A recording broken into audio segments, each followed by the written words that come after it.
Estou muito feliz com o Senhor, porque o Senhor é bom e a sua misericórdia dura para sempre. E hoje, nessa manhã, é um culto de celebração. Celebração tem que ter alegria, celebração tem que ter mesmo essa disposição para se alegrar diante do Senhor. E glória a Deus que nós não estamos sozinhos, porque é o culto da celebração da família. E é para isso que nós estamos aqui. E eu quero compartilhar com vocês uma palavra que o Senhor colocou ao meu coração. E eu quero que você abra a tua Bíblia aí no segundo livro das Sagradas Escrituras, o livro do Êxodo, capítulo 16, amém?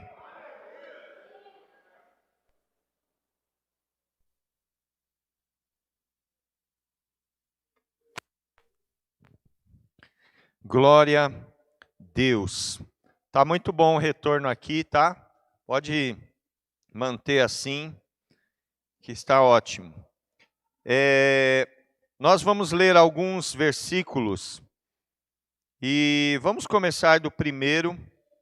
E aí eu vou pedindo para vocês, nós vamos fazer uma leitura que vai nos colocar dentro de um contexto aqui. E é algo que a gente tem vivido também nesses dias. Quantos aqui têm participado da arca na minha casa? Faz assim com a sua mão. Quantos hospedaram a arca na sua casa, que teve lá o grupo na tua casa? Olha só que lindo, né? Glória a Deus. Eu tenho certeza que assim como a casa de Obed-Edom foi muito abençoada, porque ele não só recebeu, mas ele era digno e estava com a sua casa em ordem para receber e foi abençoado. Eu tenho certeza que a tua casa já está abençoada e será ainda muito mais em nome de Jesus. Amém? Não, ninguém concordou? Amém? Amém. Glória a Deus. Vamos lá então. Partiram de Elim, ali o local, né, Elim, e toda a congregação dos filhos de Israel chegou ao deserto de Sim, que situa-se entre Elim e o Sinai, no 15º dia do segundo mês, depois que deixaram o Egito. Toda a comunidade israelita começou a murmurar contra Moisés e Arão em pleno deserto. E os filhos de Israel reclamaram com Moisés e Arão: antes fôssemos mortos pela mão de Yahvé na terra do Egito, quando estávamos sentados próximos às panelas de carne, e podíamos comer pão com fartura. Evidentemente, nos trouxeste a esse deserto para fazer toda esta multidão morrer de fome. Então o povo tinha saído debaixo de uma escravidão, que eles eram escravos lá no Egito. Sabe quantos anos? 430 anos. 430 anos foram que eles ficaram no Egito, e praticamente todos eles como escravos. Tinham que trabalhar, fazer serviços forçados, sem nada receber, sobre a ordem e ali o jugo pesado de Faraó e os seus exatores. E eles então saíram, porque o Senhor com braço forte e mão estendida os tirou debaixo das mãos de Faraó. E abriu o mar vermelho para que eles pudessem sair a salvo. E ainda fechou o mar sobre Faraó e seus cavaleiros, e todos eles morreram.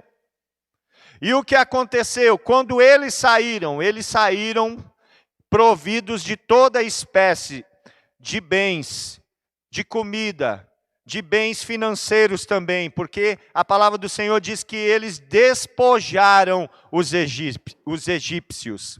Então eles saíram com muitos bens, eles saíram com os mantimentos tudo em ordem. Só que já era o segundo dia, o segundo mês, 15º dia, isso é, já faziam 45 dias que eles tinham saído do Egito. E o que aconteceu? Começaram a buscar lá na despensa, e eles têm outros alimentos que faz parte da cultura, né? O pão, o azeite, tâmaras, figos, cebola, essas coisas. Mas vamos dizer que fosse aqui. Você ia lá abrir a mãe ia lá abrir o armário. Feijão está acabando, só tem para hoje. Mas tem feijão? Feijão só tem um punhado. Mas a gente come farinha então. Farinha está acabando também. E eles estavam aonde? No deserto. Milhares de pessoas.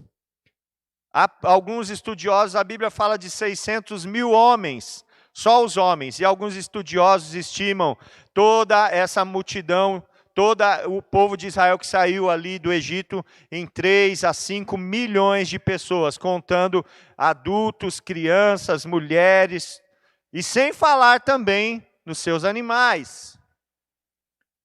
E eles estavam num deserto e então começou a acabar a comida. E eles foram até a Moisés e Arão, que era o seu porta-voz, e começaram a murmurar.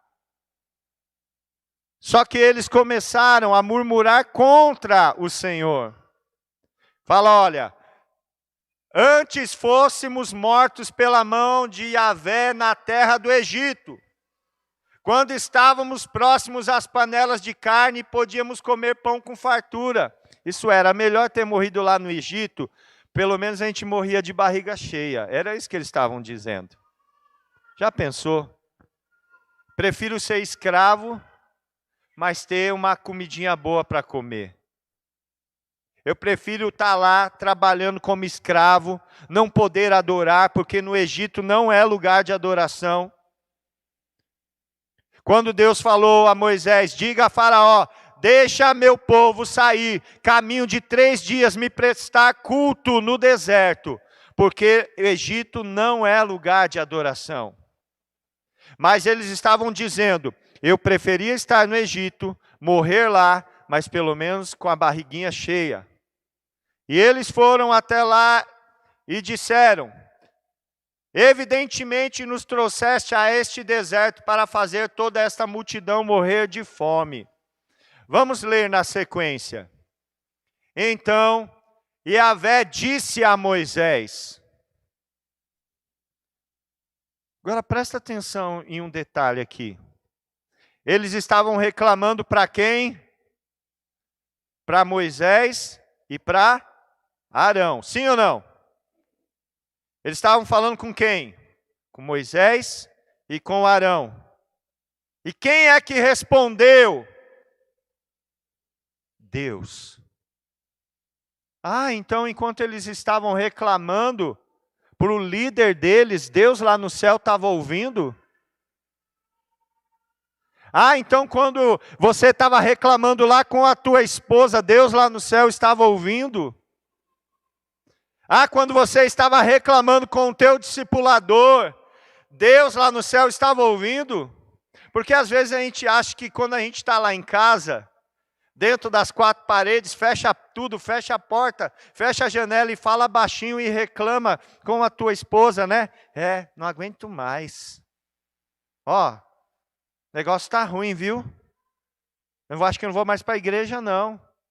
Você acha que fica só entre vocês? O Senhor no céu está ouvindo. E olha só, Deus disse assim, eis que farei descer pão do céu. Sairá o povo e colherá a porção de cada dia, a fim de que eu ponha à prova, para ver se anda ou não na minha lei. Então o Senhor estava dizendo assim, eu vou dar a eles pão, para ver se eles vão andar ou não na minha lei. Agora veja só, Nós vamos lá no versículo 13, para antecipar aqui. No final daquela tarde, apareceu um grande bando de codornas. Eram tantas aves que cobriram o acampamento, e no dia seguinte, ao alvorecer, havia uma camada de orvalho ao redor do acampamento. Quando se evaporou a camada de orvalho que caíra, flocos semelhantes à geada estavam depositados sobre a areia do deserto.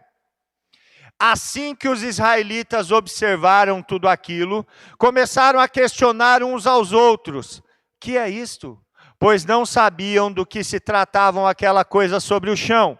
Explicou-lhe Moisés: isto é o pão que Yahvé, que Jeová vos deu para vosso alimento.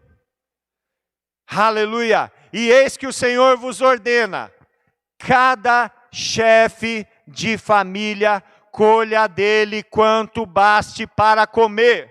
Um homer, que significa um jarro, para cada pessoa que habita em sua tenda.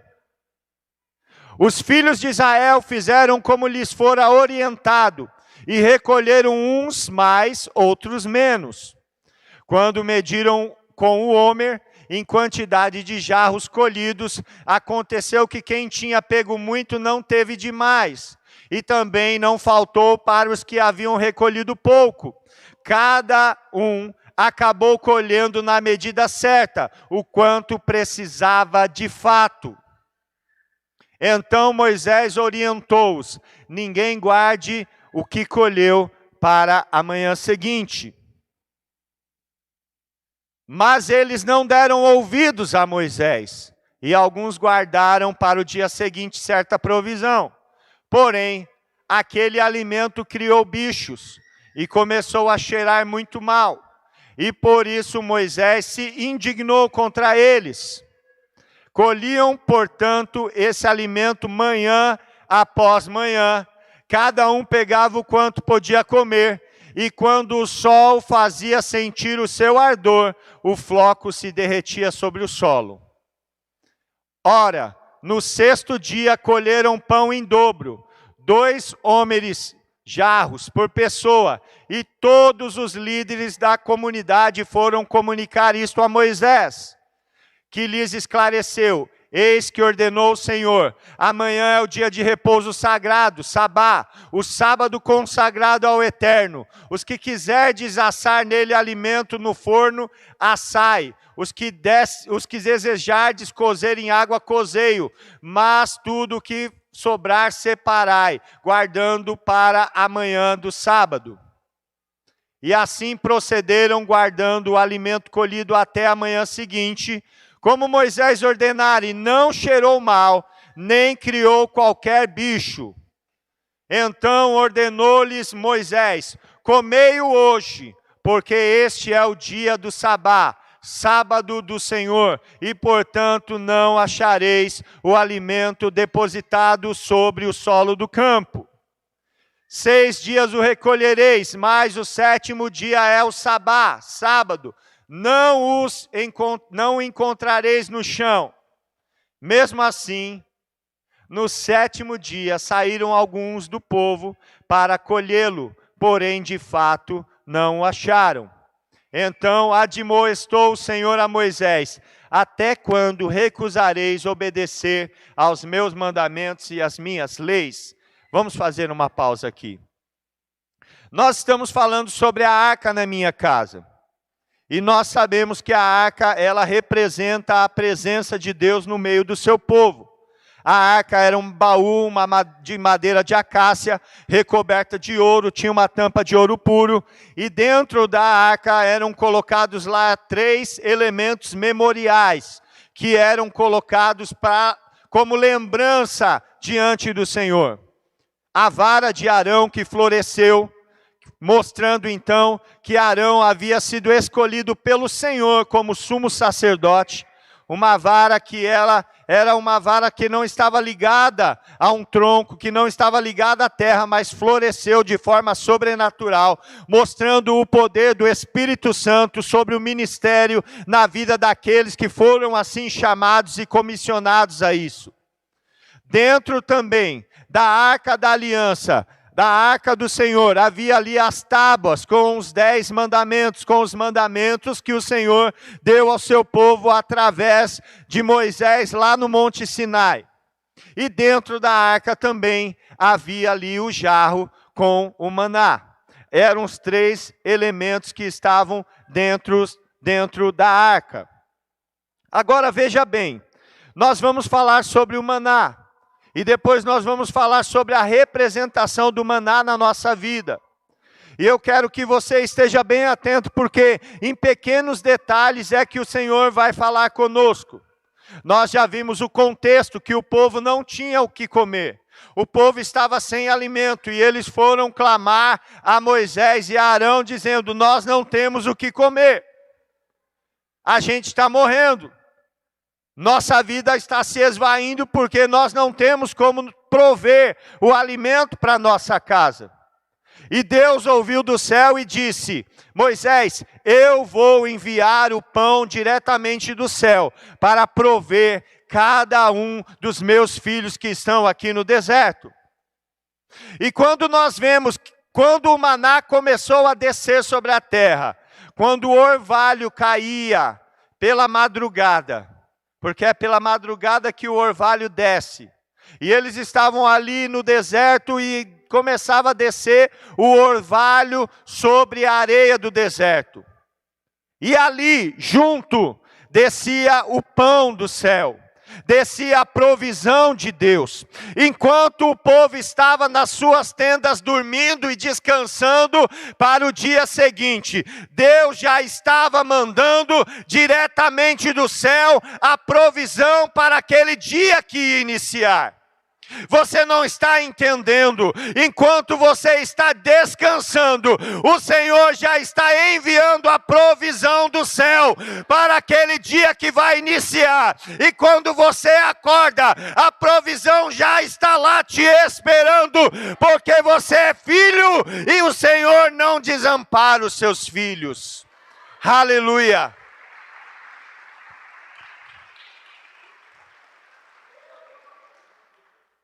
Tem muitos trabalhando à noite, apóstolo, porque eles falam: amanhã eu não tenho nada para comer. E eu vou trabalhar à noite, eu vou sair procurando à noite o que comer, porque a minha despensa não tem nada. Mas deixa eu te falar algo, confia no Senhor, porque Ele é o Jeová Jiré, o Deus da provisão. Enquanto você descansa nele, Ele está provendo aquilo que você necessita para mais um dia de vida, amém? Confia no Senhor. Eu não sei aqui como está a sua vida, eu não sei. Talvez você esteja bem, você esteja empregado, ganhando um bom salário.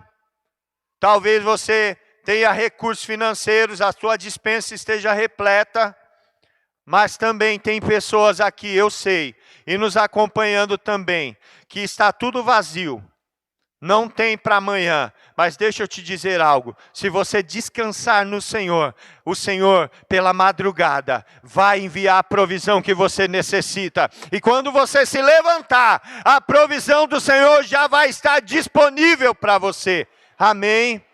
Glória a Deus, aleluia. Então veja bem, e quando chegou, eles já estavam ali orientados acerca daquilo. E Moisés falou: cada chefe de família, eu achei interessante essa tradução, a King James, que nós estamos lendo. A tradução King James fala que, nas outras traduções fala que cada um tal, mas essa diz muito claramente, cada chefe de família, isso é, aquele que era o cabeça. Ele era o responsável. Ele era o responsável em ir lá e buscar a provisão de Deus para a sua casa. Cada líder, seja líder da sua família, seja líder dentro do... Ah, só eu e minha esposa. Você é o líder dentro da tua casa. Ah, são eu, a minha esposa e meus filhos. Você é líder dentro da tua casa. Ah, meus netos moram comigo também, porque assim, estão lá. Você é o chefe dentro da tua casa.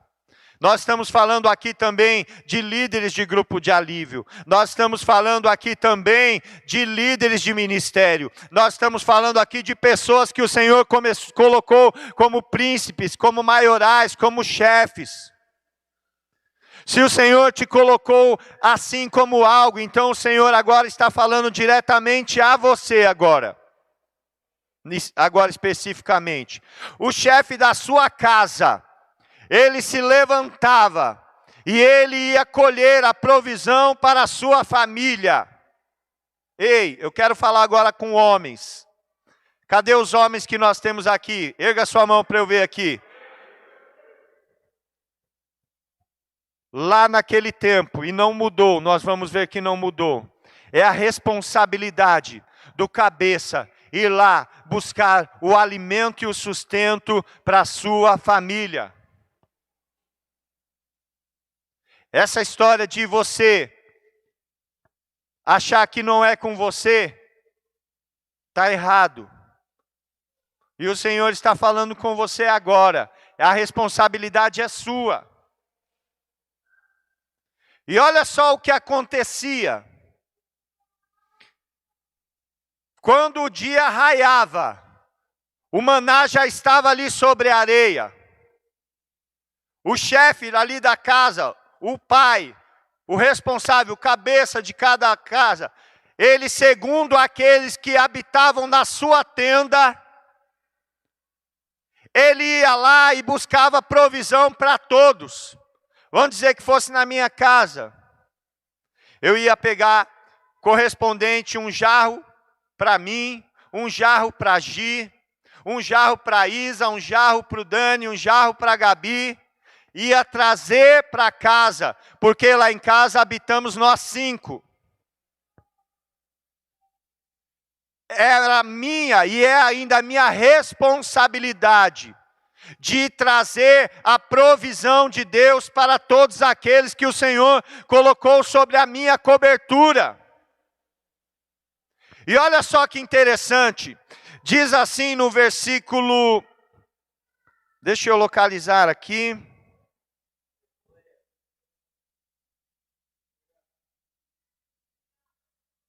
No 16, coloca o 16, por favor. Aí, está aí já. Um homem para cada pessoa que habita em sua tenda. Tenda fala do quê? De cobertura.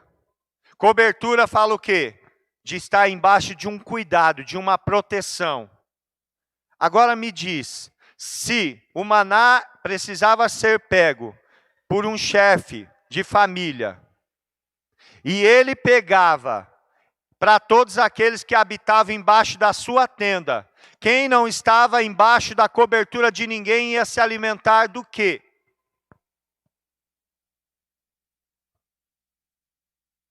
Tem muitos hoje dizendo assim, eu não preciso de ninguém.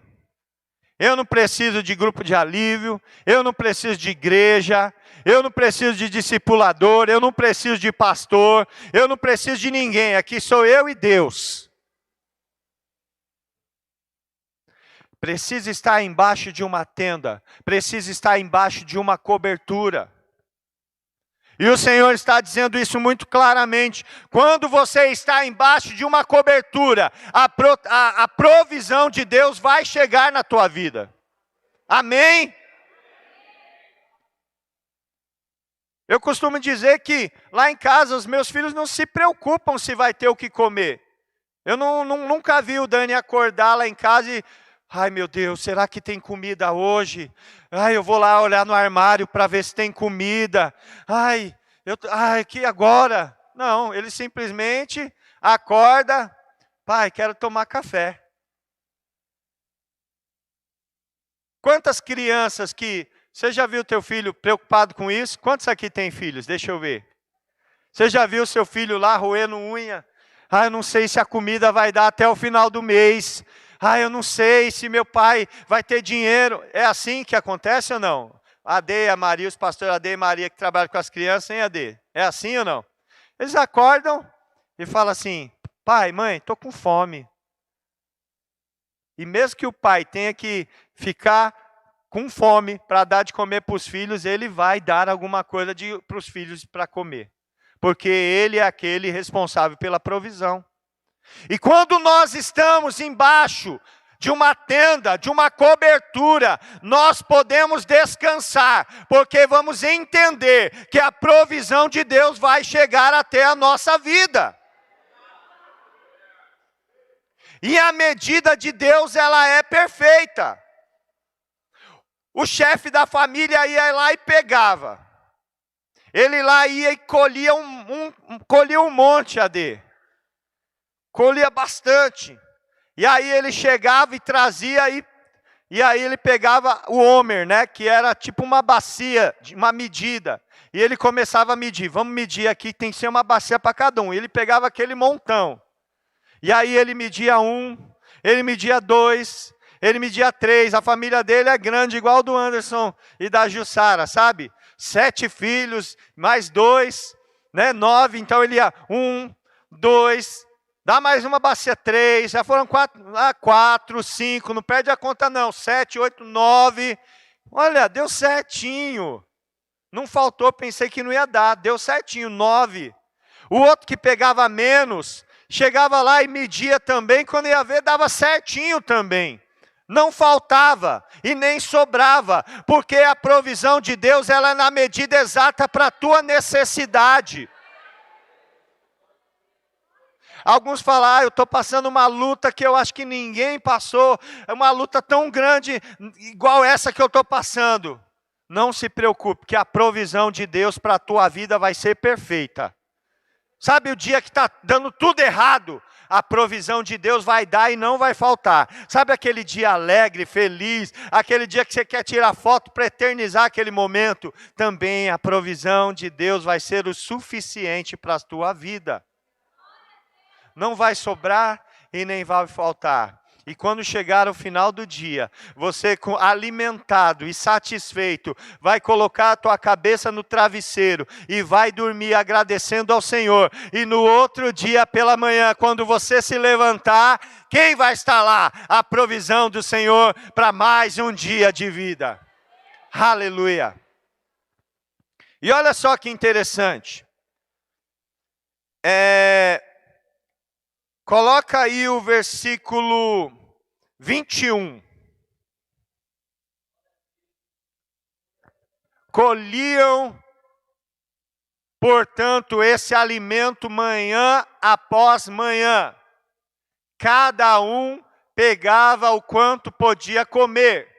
E quando o sol fazia sentir o seu ardor, o floco se derretia sobre o solo.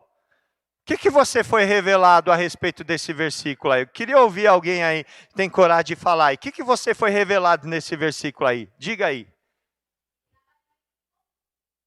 Que mais? Que mais? Porção diária, era dia após dia. Mas que mais? Quero ouvir mais. Vamos lá, gente. Será? Não é possível que vocês não...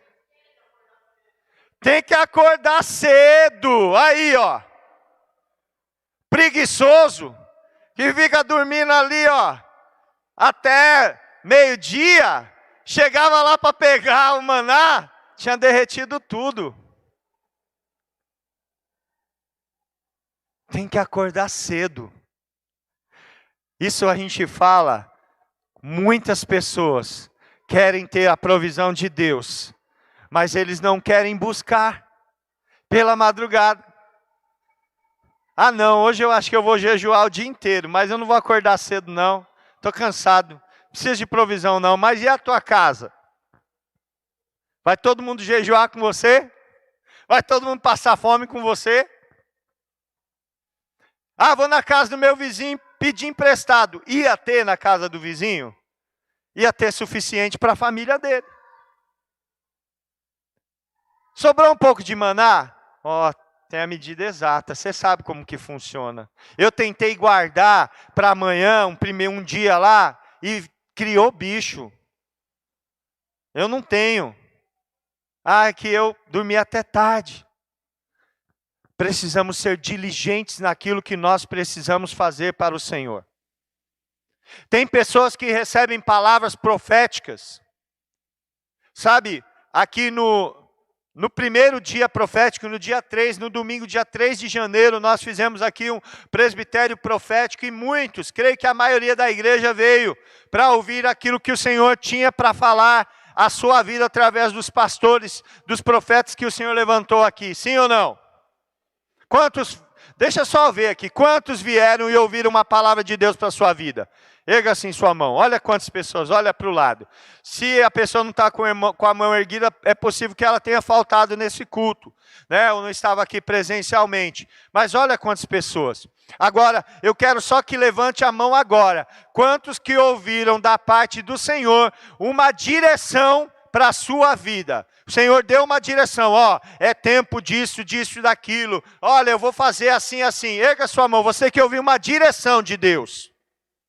Olha aí, muitas pessoas também. Só que tem pessoas que ainda não se moveram. Estão ainda como que adormecidas. Estão esperando, esperando, esperando. Só que é tempo de nós despertarmos. Antes que o sol se erga e a provisão que Deus mandou para nós se derreta. O Senhor já tem uma bênção, um ministério, já tem algo preparado para a sua vida, mas você está dormindo e o sol está se erguendo. Se levante, corra e colha as bênçãos do Senhor antes que se derreta e você fique sem nada.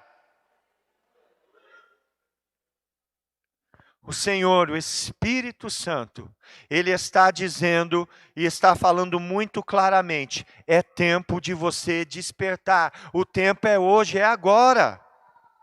Não fique esperando mais para amanhã, para a semana que vem, é hoje, amém? E olha o segredo também, antes de amanhecer, o maná já estava preparado, e o pai de família diligente, ele já ia lá logo pela madrugada, o sol raiou, ele levantou, foi lá, colheu, trouxe e entregou para que a sua família preparasse o alimento através da provisão que Deus mandou, amém? Eu quero ler agora o 31. E a casa de Israel, né, Deus deu à casa de Israel aquele alimento. Não, desculpe. E a casa de Israel, os israelitas, deu aquele alimento, o nome de maná. Aquele pão era branco como semente de coentro e tinha gosto de bolo de mel. Doce, né? Aí eu fiquei curioso, falei, como é que é essa semente de coentro, né? E eu pesquisei uma foto para colocar para vocês aqui. Pode colocar a foto essa aqui, ó. Semente de coentro, ó. Olha só como que é. Tinha essa aparência. Essa é a aparência do maná, tudo coberto assim, areia. Agora, quando nós vemos da provisão de Deus, e a gente vê do povo lá de Israel, a gente fica pensando assim, bom era o povo de Israel que Deus mandava tudo do céu para eles, né? Eles estavam lá dormindo, e Deus mandava o alimento. E a gente tem que sair, pegar ônibus, pegar trem, pegar trânsito, para ir lá buscar o sustento. Por que a gente não era igual ao povo de Israel lá no Egito?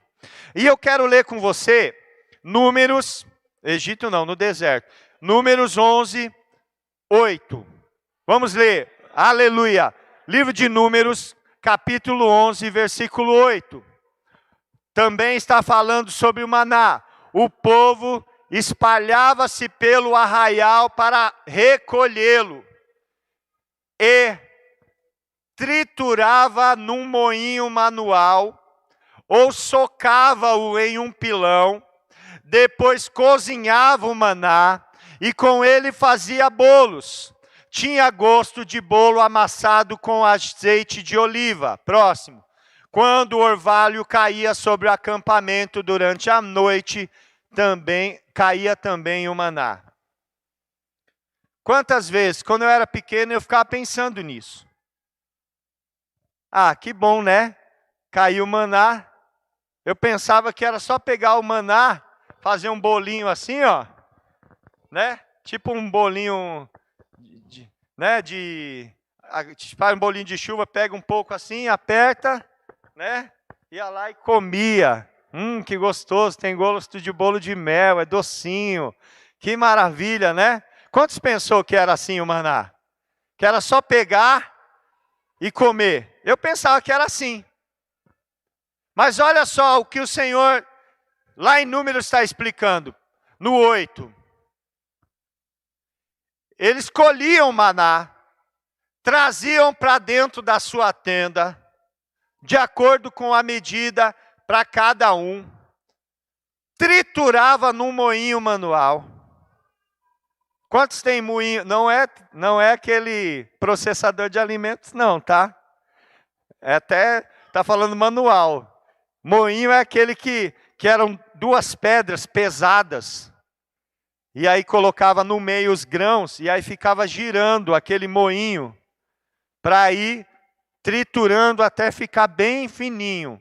Quantos aqui já fizeram isso? Era da fazenda? Alguém já fez isso? Pastor Marcos? Mais alguém? Lá atrás também, a irmã aqui também, né? Dá trabalho? Dá um pouco de trabalho?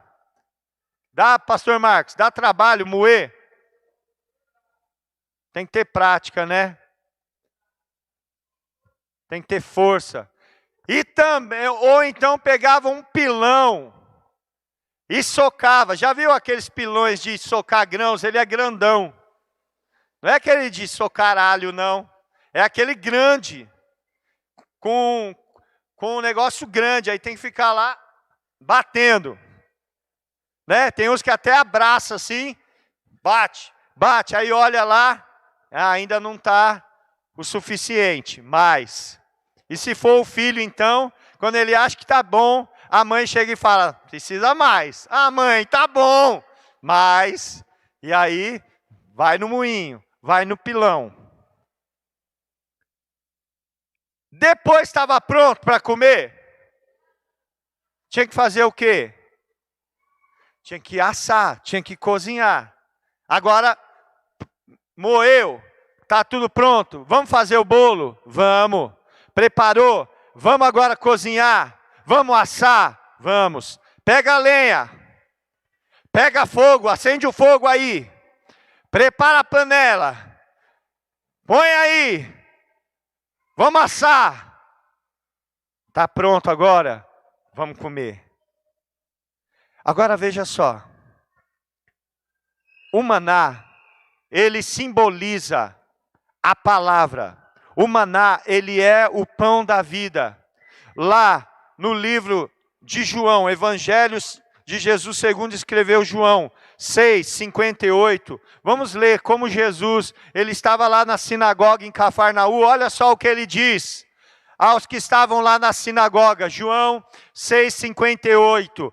Este é o pão que desceu do céu, de modo algum comparável ao maná comido por vossos pais que agora estão mortos. Aquele que comer deste pão viverá para sempre.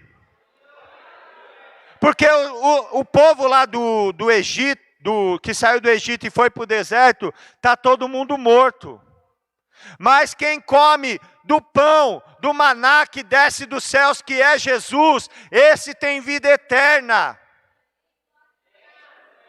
Tem vida eterna porque mesmo quando o nosso corpo aqui cair, a nossa alma, o nosso espírito estará eternamente com o Senhor. E o maná, ele representa a palavra. Jesus, ele é o verbo, ele é a palavra.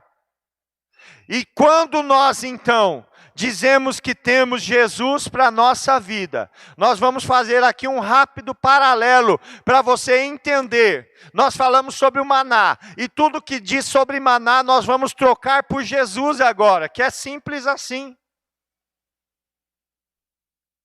Nós precisamos dele diariamente. Começa por aí. Ah, mas eu vou no domingo, e aí vou viver minha vida, no outro domingo eu pego mais. Não. Nós precisamos dele diariamente. Nós precisamos da palavra diariamente. Nós precisamos estar com ele em todo o tempo. E alguns dizem assim: eu vou pegar para a semana toda. O que vai acontecer no outro dia? Vai criar bicho. Você já parou para ver aquelas pessoas que vão na igreja só de mês em mês? Ou de 2 em 2 meses? Ou até uma vez por semana?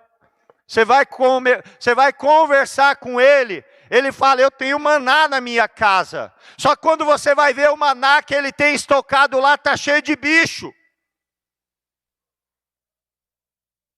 O Jesus que ele está guardando lá na casa dele,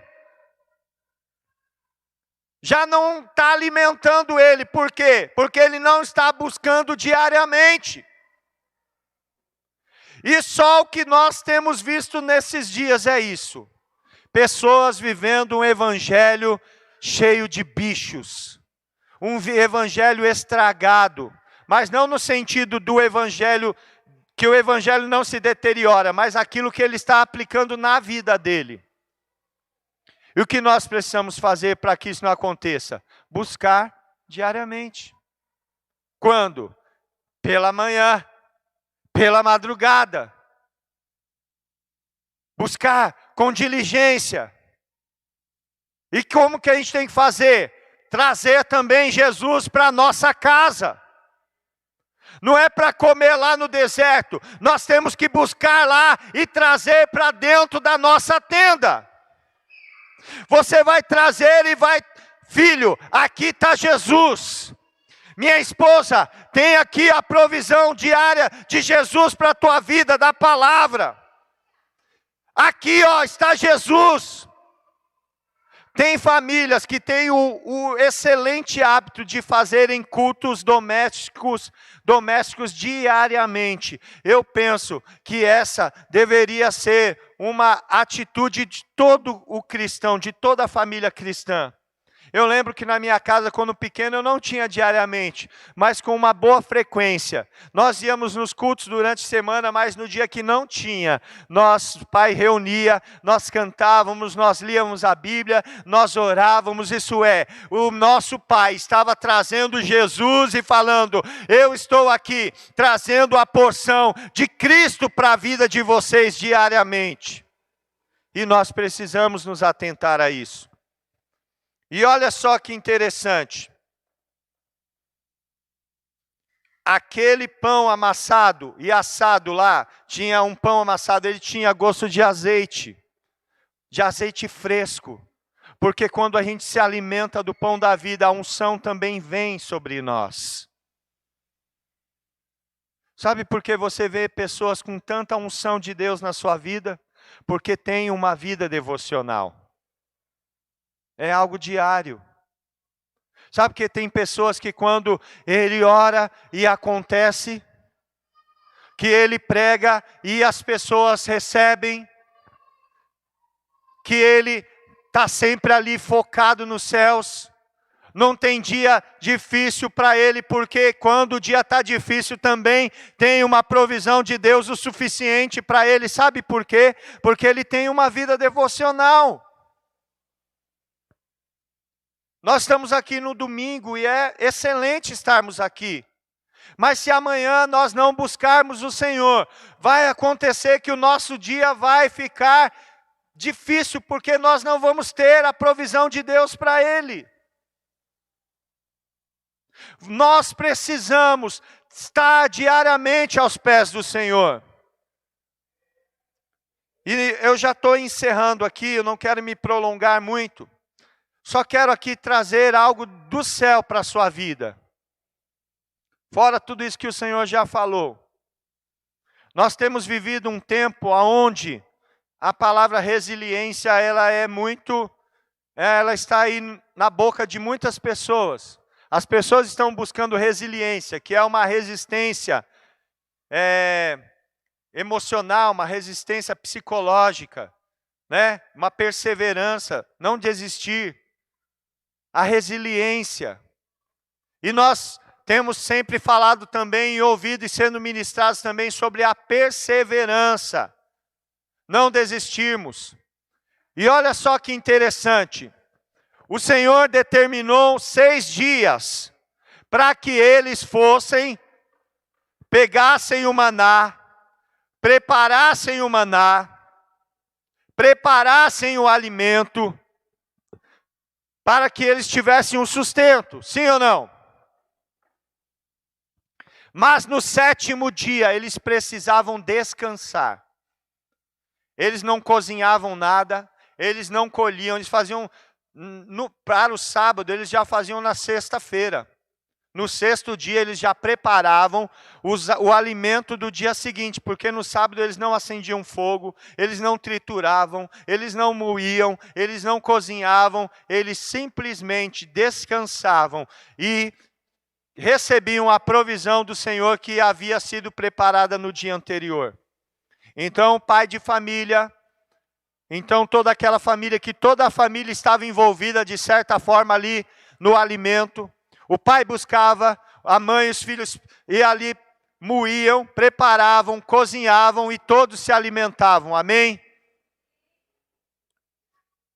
Chegava na segunda, o pai levantava cedo, trazia a provisão. A mãe, os filhos preparavam tudo, eles se alimentavam. Estavam embaixo da provisão e do mandamento do Senhor. Chegavam na terça-feira, eles estavam ali novamente, preparavam tudo e assim iam. Segunda-feira não, né? Porque começa no domingo, senão a gente fala no sábado só dá 5 dias. Começava no domingo, ia lá, buscava, preparavam. Segunda, terça, quarta, estavam embaixo da direção e do mandamento do Senhor. 6 dias. Só que no 7º dia, se ele não descansasse, presta atenção, se chegasse o 7º dia, ele não descansasse, ele estava comprometendo todos os outros 6 dias que ele fez tudo certinho. Você está entendendo que quando é tempo de trabalhar, é tempo de trabalhar. Mas quando é tempo de descansar no Senhor, é tempo de descansar no Senhor. Você se levanta, busca, trabalha, corre, faz a correria.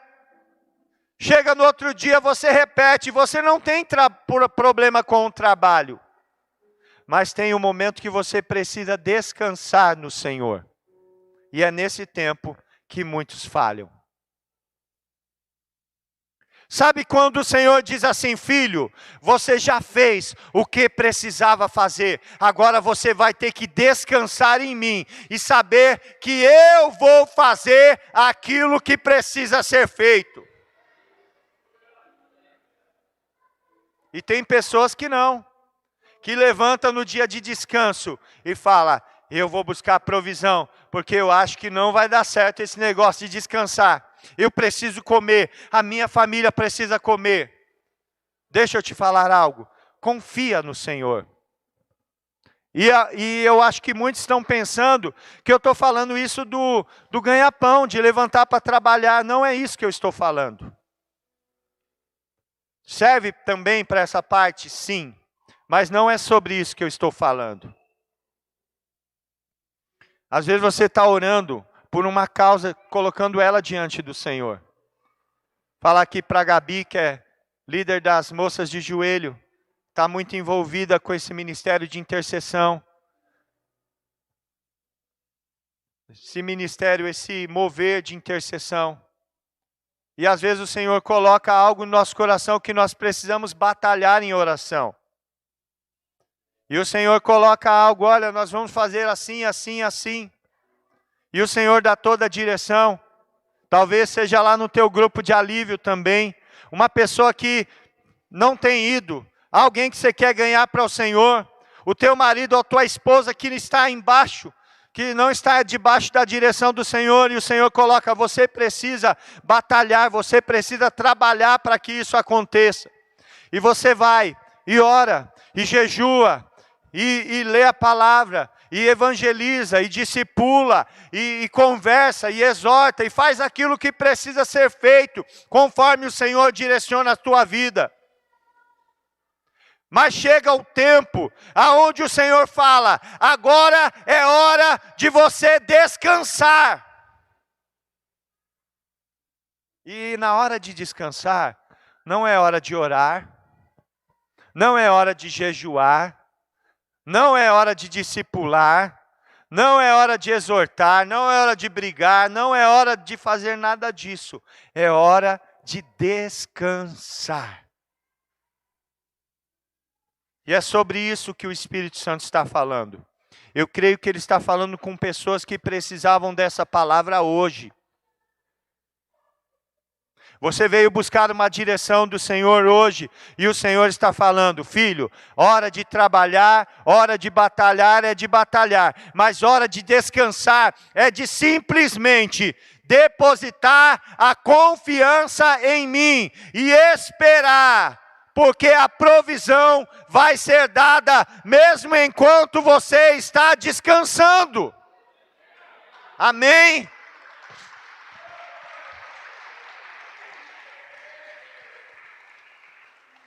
Para nós encerrarmos aqui e deixar bem claro isso que o Senhor está falando.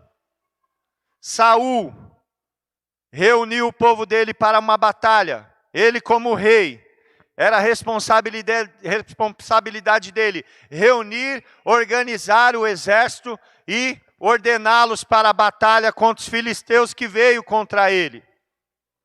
Samuel disse a ele, reúna o povo lá em Gilgal.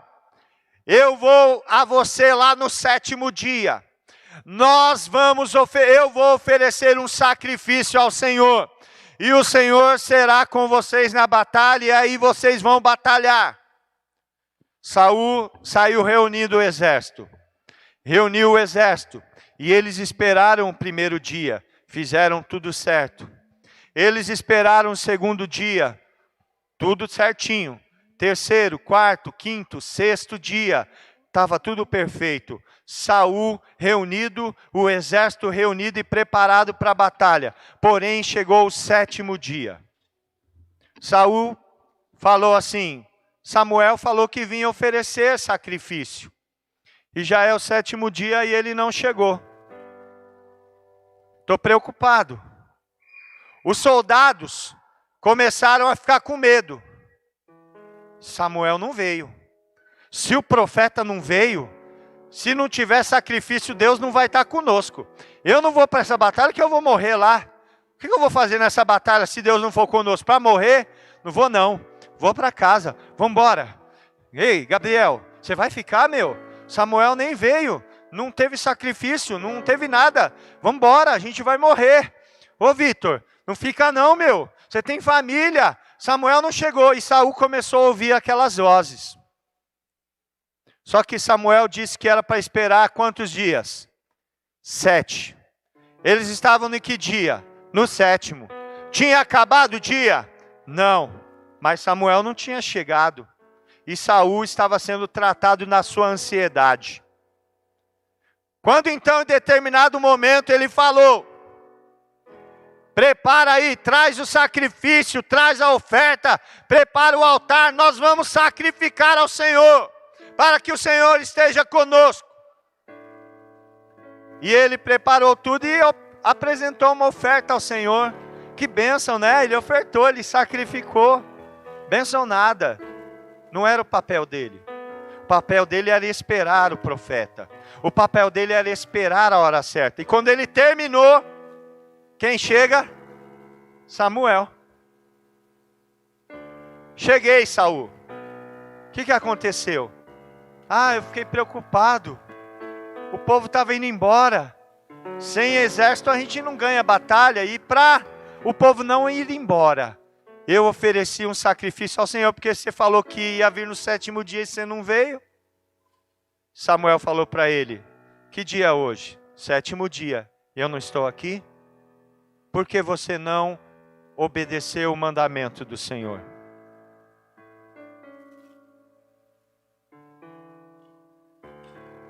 O Senhor quer tratar a tua ansiedade hoje. Não adianta você querer guardar mantimento para amanhã, porque amanhã pela manhã o Senhor já vai estar lá com uma provisão para o teu dia. Você está brigando com a tua mulher, dizendo para ela assim: olha, está gastando demais, eu não sei o que eu vou fazer, não vai ter dinheiro, e isso e aquilo, você não pensa no dia do amanhã. É óbvio que a gente tem que fazer planos, mas planos embaixo da direção do Senhor, confiando que a cada dia o Senhor tem a sua provisão. Deixa a ansiedade de lado. Eu quero agora convidar você a estar de pé no teu lugar. É meu, somente meu, todo o trabalho. E o teu trabalho é descansar em mim. Sim, toda essa ministração foi para que você entendesse que você tem que deixar de lado a ansiedade que tem tomado conta da tua vida.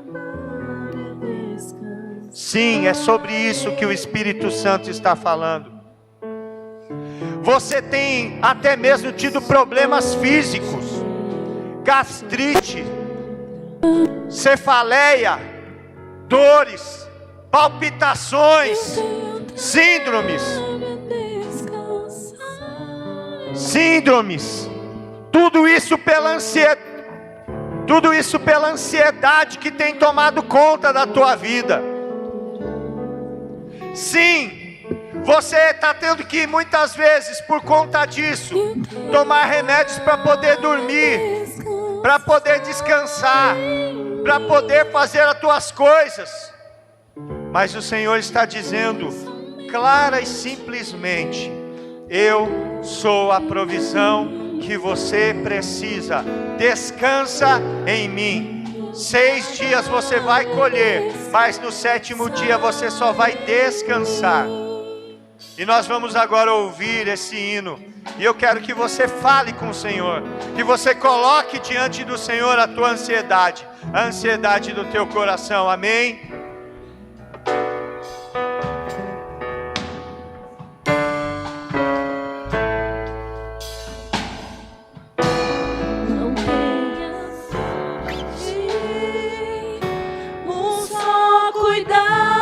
Qualquer que seja, pois somente seria muito para ti. Ouça. É meu, somente meu. Ouça a voz do Senhor falando. Trabalho. Sabe igual o teu trabalho? E o seu trabalho é descansar em mim. Se entrega a Ele. É meu, somente meu, todo o trabalho. E o teu trabalho é descansar em mim. Não temas. Não temas quando em ti se você tiveres que está disposto a colocar essa ansiedade aos pés de Jesus, você vai simplesmente se render a Ele. Você vai abrir os seus braços dizendo assim: Senhor, eu me rendo diante de Ti. Eu entrego a Ti toda a minha ansiedade. Coloque diante dEle a tua ansiedade agora. E o seu trabalho é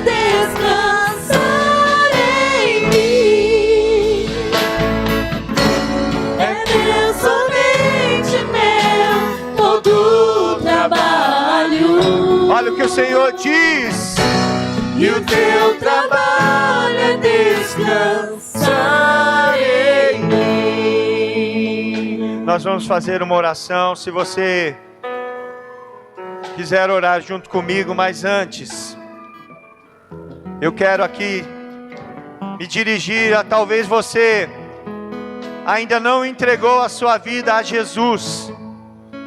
Você já ouviu falar de Jesus, você já veio na igreja muitas vezes, mas você ainda não se rendeu a Ele. Você não se entregou a Ele dizendo: Senhor, a minha vida pertence a Ti, toma o controle, eu Te recebo como Senhor e Salvador da minha vida. Se você ainda não tomou essa decisão, se você ainda não tomou não deu esse passo ainda, o momento é esse. Tem alguém que não tomou essa decisão ainda e queira fazer isso nesta manhã? É só você erguer sua mão, eu vou orar junto com você aqui. Tem alguém? Creio que todos aqui já tomaram essa decisão. Aleluia. Então nós vamos agora orar, declarando que a ansiedade não vai mais dominar sobre a nossa vida. Amém? Amém. Você pode repetir após mim com muita determinação, com muita certeza. Temos aqui, está entregando a vida a Jesus.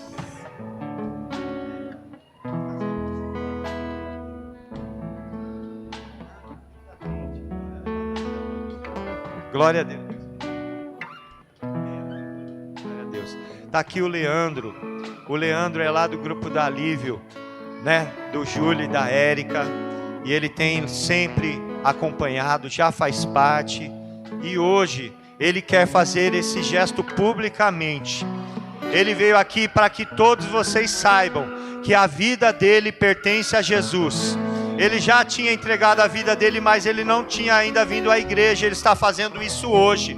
Você pode se alegrar com a vida do Leandro, pela decisão dele nessa manhã. Glória a Deus.